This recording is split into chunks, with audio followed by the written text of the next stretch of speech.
Moreira's had a long road to the final here. To the semifinal here. He's had to win 3 matches. And Corbe looks pretty dominant so far in this tournament. He's had 2 submissions on the weekend, moving into the semifinal against Danilo Moreira. Corbe brothers with a lot of submissions all around. It's been great to watch.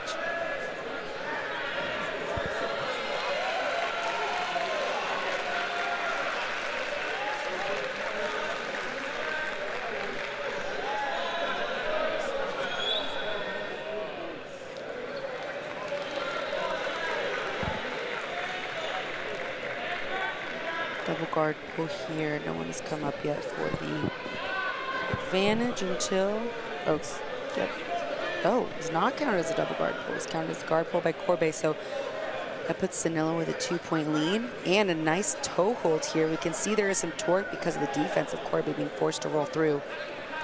Because of that, Danilo gets himself another advantage, but Corbe gets 2 points for ending up on top here.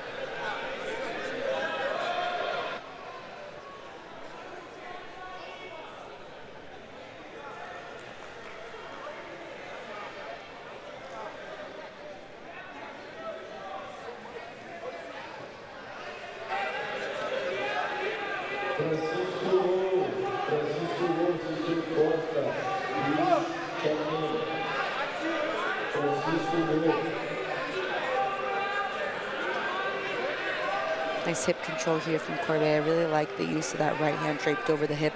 If you are able to smash the knee shield down, it can be a really nice way to mitigate the reopening of the knee. But as we see, Danilo is very smart here with kind of reopening the knee, switching his hip to the other side, using his foot to create space, has that half butterfly on the right.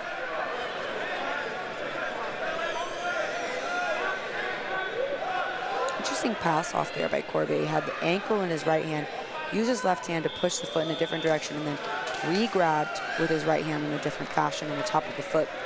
These small things that sometimes are hard to see when matches are happening so quickly, but it's the difference between what people learn as they come up into the black belt level, the small changes in grips and adjustments that make things more effective.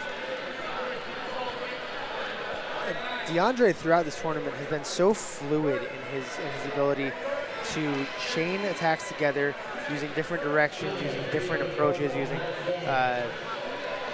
different levels of kind of consequential movements, right? Attacking top to attack bottom, or attacking the pass to attack the legs, to attack the back.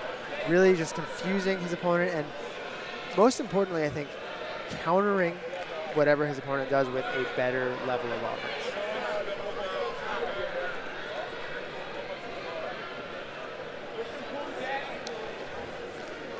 Yeah, very, very similar to his brother. I feel like the athleticism is very important, but it's the awareness and the flow that I find really impressive. Because a lot of times people have one or the other. When you have both combined, it just makes for really sharp athletes, but also athletes that are really fun to watch. And I've got to say, throughout the weekend, that this has been maybe one of the best major performances from standard jiu-jitsu so far, right? Gavin Corbe in the final, Deandre Corbe in the semifinal, and also later on today, Alex Wynn in the final of the light featherweight division.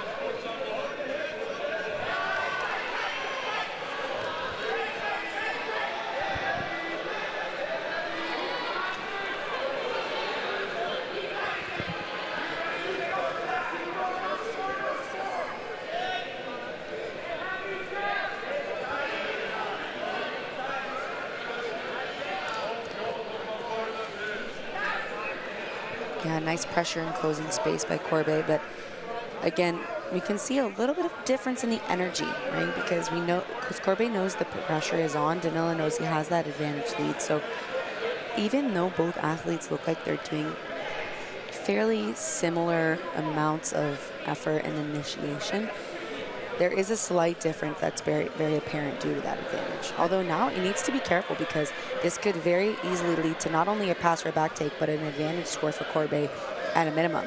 And if that's the case, then that will change that energy completely. Look at the flexibility of Moreira there to stave off that pass.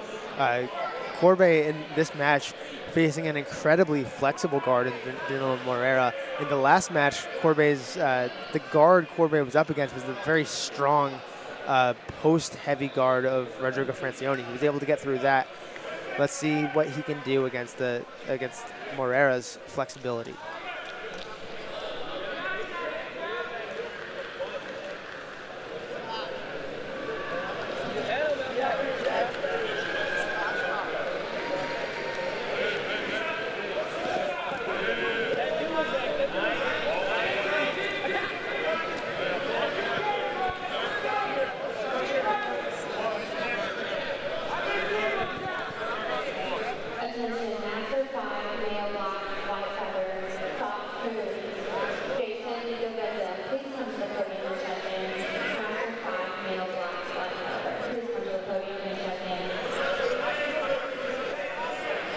Yeah, again, that incredible flexibility, which, like you've been mentioning, we see from so many members of this team, just so effortlessly bent in half, really. And it's not just the flexibility, because we find that in a lot of athletes, but it's like the dexterity and, again, the awareness of that position, where it's like, yes, I'm flexible, but they find the exact right position to put their foot or their knee or their hip that is so frustrating to deal with as a passer, because you feel like you're about to gain traction on the pass, and then all of a sudden, you are stopped by a foot or a hip or a knee. Impressive, though, to watch the way that Deandre adjusts to that flexibility. The first time he stacked Danilo up, wasn't really able to make much happen, but the second time he got his knee behind Danilo's hips, started to get more shoulder pressure into the jaw and test the waters with a little bit of a heavier, more solid style of passing. Absolutely, back to those patterns and adjusting to our opponents. As Deandre is feeling out the reactions of Danilo, he's slowly making changes in his passing each time he adjusts in. So now the question is, when you see an athlete do that, and it's very impressive, the question is, do they have enough time to continue to that to the point where they're going to get to a scoring position, right? Is it going to be enough time? And a lot of times we have seen that over and over in this tournament, but then sometimes it is too little too late, where it's like, okay, I'm making adjustments, but I just wasn't able to get all the way there yet. And sometimes we see athletes who compete against each other a lot over the years, like common matchups. That will change, We've seen athletes who they match up and say a person A and person B, and person A always wins, and then slowly but surely B gets closer and closer to beating them, and then after a period of time, B becomes unbeatable, and then they never lose to A again, right? I feel like I've seen that so many times over the years. It's like really interesting to study these matchups and how athletes evolve over the years.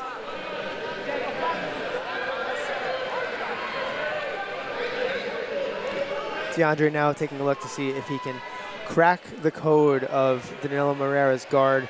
As of yet, Moreira's flexibility has been enough to stop Corbe. And Corbe, the pressure is on him a little bit, at least looking at the scoreboard, right? Danilo Moreira does have a 1 advantage lead. So despite the fact that Corbe has been applying most of the pressure from the top position, the clock has been applying most of the pressure to Deandre Corbe.